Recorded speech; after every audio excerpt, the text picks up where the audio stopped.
USD Golden Tigresses were winning over the UP Fighting Maroons in straight sets. The Golden Tigresses are now at 6-0.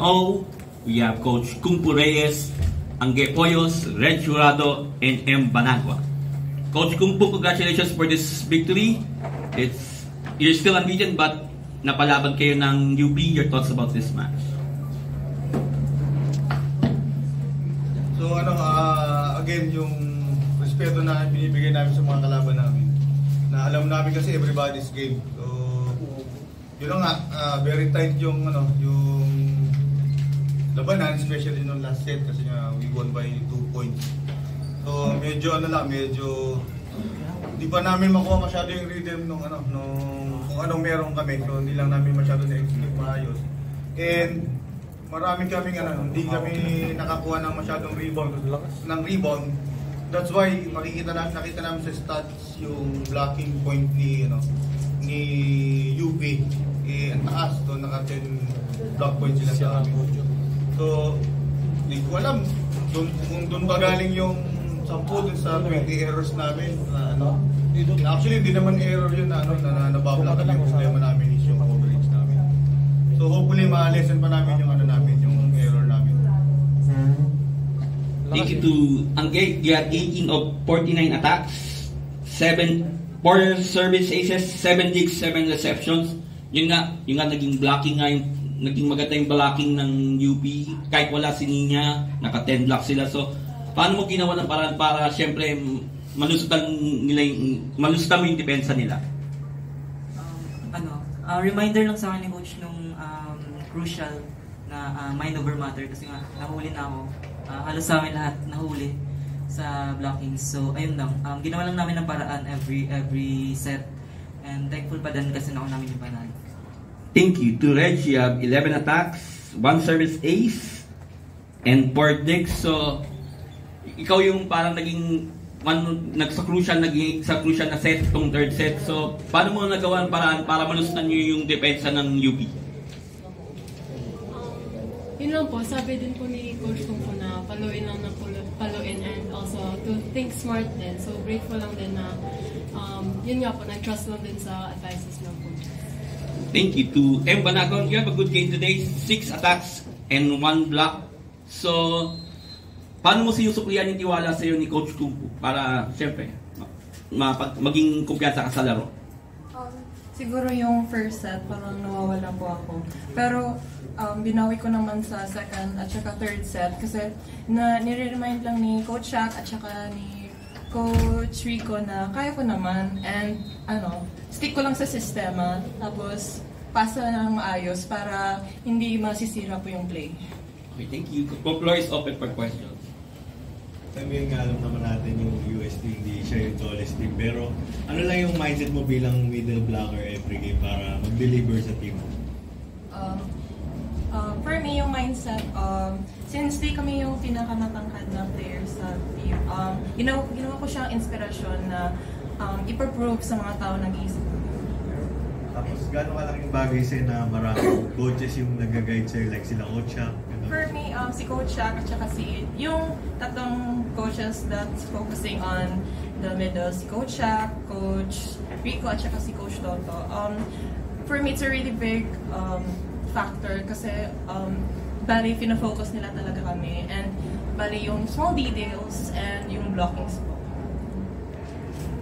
Coach, yung sa second set, third set, medyo, lalo na sa second set, medyo naging evident po yung errors mo.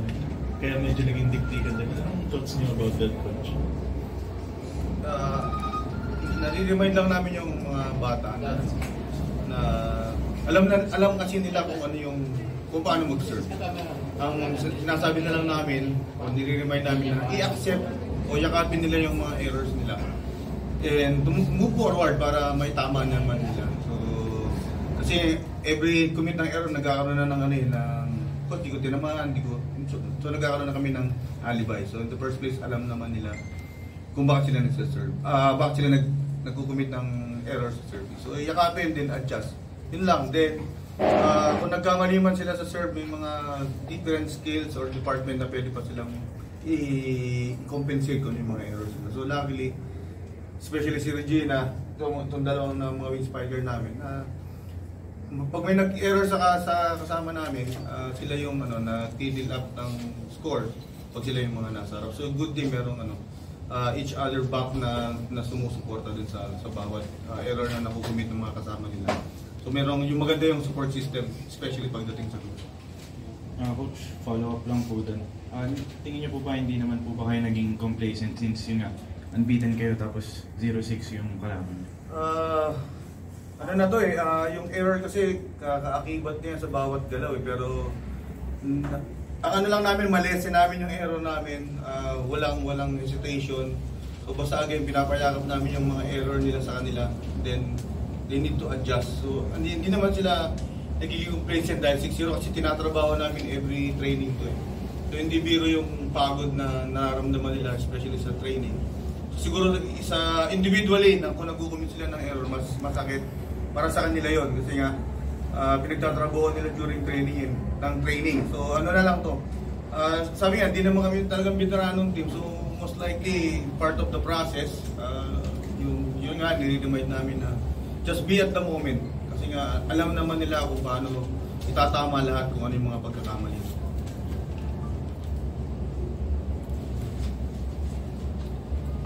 Coach, best start since season 73 for UST. Contented na ba kayo with how you playing and ano pa yung mga dapat nyong i-improve with one game left in the first round? Yun na nga, lumalabas na yung mga write-up na ganyan. Actually, hindi naman namin talaga nakikita yung na ito yung best run, pero so far sa akin sa stint ko dito sa WBT, ito na yung best, talagang pinaka-best na start namin kasi nga nung nag-start kami dito talagang 0-2, 0-3 nag-end kami ng first round, minsan 3-4, 4-3. So andito na kami, kumbaga na yung proseso na ginagawa namin, siguro mga first year high school pa lang ito mga ito sa GBT. Yung ibang batch, so ngayon tumataas yung level ng skills So, ito naman kami. Tsaka yung hard work lang.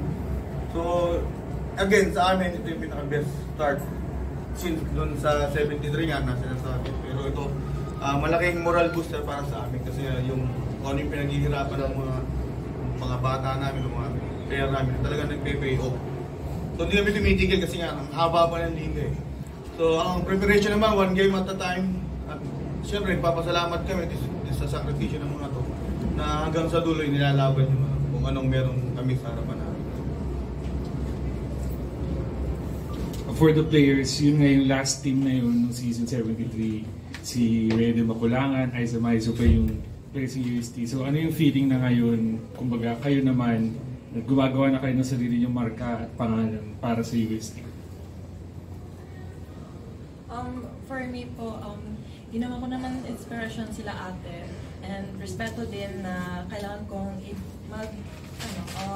make a name for the team tapos ma-contribute ko yung kayang kong gawin and lilesen ko na yung mga pag-overthink.